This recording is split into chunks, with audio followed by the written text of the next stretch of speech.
Property खरीदते वक्त आपके जहन में बहुत सारे सवालात आते होंगे, जिनमें से एक सवाल पे आकर सब पॉज दे देते हैं कि मेरी सरमायाकारी कहाँ महफूज है।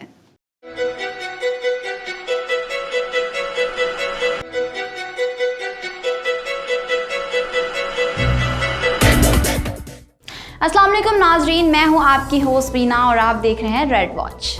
आप अपनी इन्वेस्टमेंट को सिक्योर करने के लिए बहुत ओवर थिंक करते हैं और डेफिनेटली क्यों ना करें, क्योंकि ये आपकी मेहनत की कमाई हुई रकम है। ये आपकी लाइफ टाइम सेविंग है जिस पे सिर्फ और सिर्फ आपका हक है और इसकी हिफाजत की जिम्मेदारी भी आपकी ही है।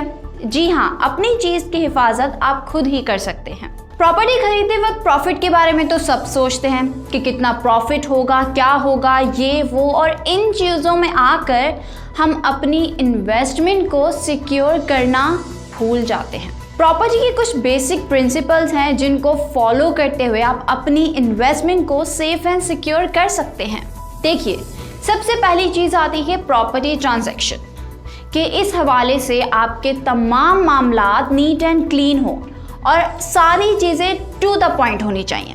जब आप इस तरह के मामला तय करते हैं तो ये जितने भी आपके जो चीज़ें होती है ना कि अगर मगर ये कर लेंगे, वो कर लेंगे, ऐसा हो जाएगा, वैसा हो जाएगा, इन सब से निकल कर आप इन तमाम वर्डिंग्स को डॉक्यूमेंट फॉर्म में ले आएँ। देखिए, वर्डिंग पे बिलीव ना करें। प्रॉपर्टी ट्रांजैक्शन करते वक्त जितने भी कानूनी तकाजे हैं आप इन्हें पूरा करें। मोस्टली लोग तो ये करते ही नहीं है, वो चंद हज़ार या लाख 2 लाख रुपए से बचने के लिए या टैक्सेशन के मामला से बचने के चक्कर में रहते हैं और बेसिक प्रिंसिपल्स को निगलेक्ट कर देते हैं और जितने भी प्रॉपर्टी के लॉज हैं उनको पूरा नहीं करते। और ये वो चीज़ें हैं नाज़रीन जो आपको अभी तो आपको पता नहीं चलती, लेकिन आने वाले वक्तों में आप अपने लिए ही मसले मसाइल क्रिएट करते हैं। देखिए, चीज़ वही आपकी है जो चीज़ आपके नाम पे है। जब तमाम डॉक्यूमेंट्स आपके नाम पे हैं, उसी चीज़ के ही आप असल हकदार हैं।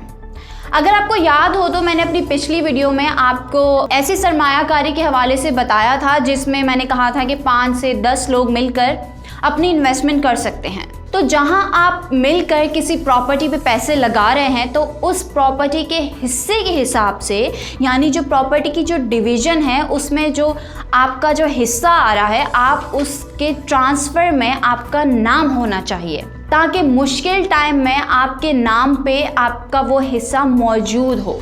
तीसरी बात कि देखिए, जब आप किसी से कोई कमिटमेंट करें जो फ्यूचर पर्सपेक्टिव के हिसाब से हो, कि फॉर एग्जांपल कि आपने कह दिया कि चलो 10 लाख आप मुझसे अभी ले लें और 10 लाख बाद में देख लेंगे, यानी 50% पेमेंट हो गई है और अगली पेमेंट का टाइम 2 से 3 साल का आप ले लेते हैं, तो आप ये जज्बाती फैसले ना करें और इस तरह की कमिटमेंट्स ना करें। इस तरह की कमिटमेंट करने से पहले आप अच्छी तरह से सोच लें, क्योंकि 2 से 3 साल का आपने टाइम तो ले लिया, लेकिन सारी चीज़ें आपके सामने हैं। यहाँ पर तो 1 महीना कैसे गुजरता है पता ही नहीं चलता।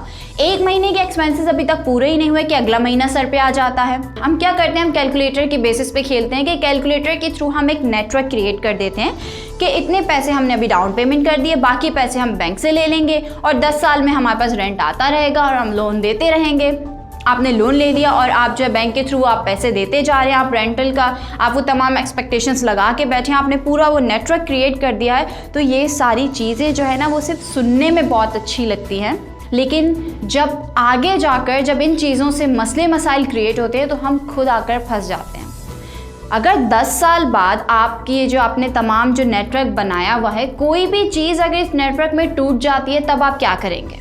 मिसाल के तौर पर अल्लाह ना करे, अगर एक एग्जाम्पल है कि आपकी नौकरी नहीं रही या जहाँ पे आपने रेंट आउट के लिए जो आपने पहले से माइंड बना कर रखा है, आप अगर वो चीज़ रेंट आउट ना हो, आपके सामने की एग्जांपल है अभी जो ये पेंडेमिक का जो पूरा सीन जो चल रहा था, तो उसके बाद आप देख लें कि सिचुएशन कितनी चेंज हो गई थी। बड़ी बड़ी चीज़ों में आप इन्वॉल्व ना हो, चीज़ों को सिंपल रखें ताकि आपके लिए भी आसानियाँ पैदा हों। और जो लोग याद रखिएगा कि जो लोग अपनी इन्वेस्टमेंट को सेव कर लेते हैं ना, उसकी वजह यही है कि वो डॉक्यूमेंटेशन को फॉलो करते हैं। और जो लोग इस चीज़ में जो है वो प्रॉब्लम का शिकार हो जाते हैं तो वो अपनी डॉक्यूमेंटेशन को फॉलो नहीं करते और ऐसी गलतियां करते रहते हैं। देखिए, हर चीज़ की एक आर्ट होती है। ये चीज़ मैं आपको बता चुकी हूँ कि सरमायाकारी बेसिकली एक आर्ट है। ये बात नहीं है कि आपके पास पैसा है तो इट डजंट मीन कि आप हर अच्छी जगह अपने पैसे लगा दें। ऐसा नहीं है, इंसान है, इंसान से गलतियां होती हैं।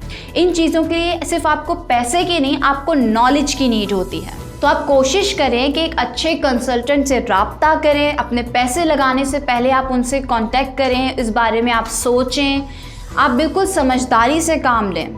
पैसे लगाने के बाद अगर आप लाख दफ़ा भी सोचेंगे ना तो पछतावे के सिवा आपके पास कुछ नहीं होगा। अपनी सरमायाकारी को महफूज करें, प्रॉफिट को बाद में देखें। सबसे पहले आप ये देखें कि जो आपकी ओरिजिनल प्राइस है, यानी आपकी जो इन्वेस्टमेंट है वो कितने % सिक्योर है। अगर वो सिक्योर है तो फिर आप इस चीज़ की फिक्र ना करें, प्रॉफिट आपको मिल ही जाएगा। देखिए, बिजनेस के अंदर नफ़ा नुकसान तो है ही, बस आप बेसिक प्रिंसिपल्स को फॉलो करते हैं, अपने इन्वेस्टमेंट को सिक्योर करें, आप अपनी वर्किंग स्ट्रॉन्ग करें, जज्बाती फैसले नहीं करने आपने। लोगों पे ट्रस्ट करें, क्योंकि आप ट्रस्ट करेंगे ही तो आप कोई डिसीजन ले पाएंगे, लेकिन सोच समझ कर। देखिए, कहते हैं ना कि उम्मीद पे दुनिया कायम है, लेकिन ये ना हो कि आप अपनी कोई वर्किंग ही नहीं करें और आप सिर्फ दूसरों के कहने पे हर चीज़ आप कर रहे हैं। तो अपनी वर्किंग करें और अपनी इन्वेस्टमेंट को महफूज करें। उम्मीद करते हैं कि आपको आज की वीडियो पसंद आई होगी। हम अगली वीडियो में फिर आपसे मुलाकात करेंगे एक नए सिरे के साथ। तब तक के लिए हमें इजाज़त।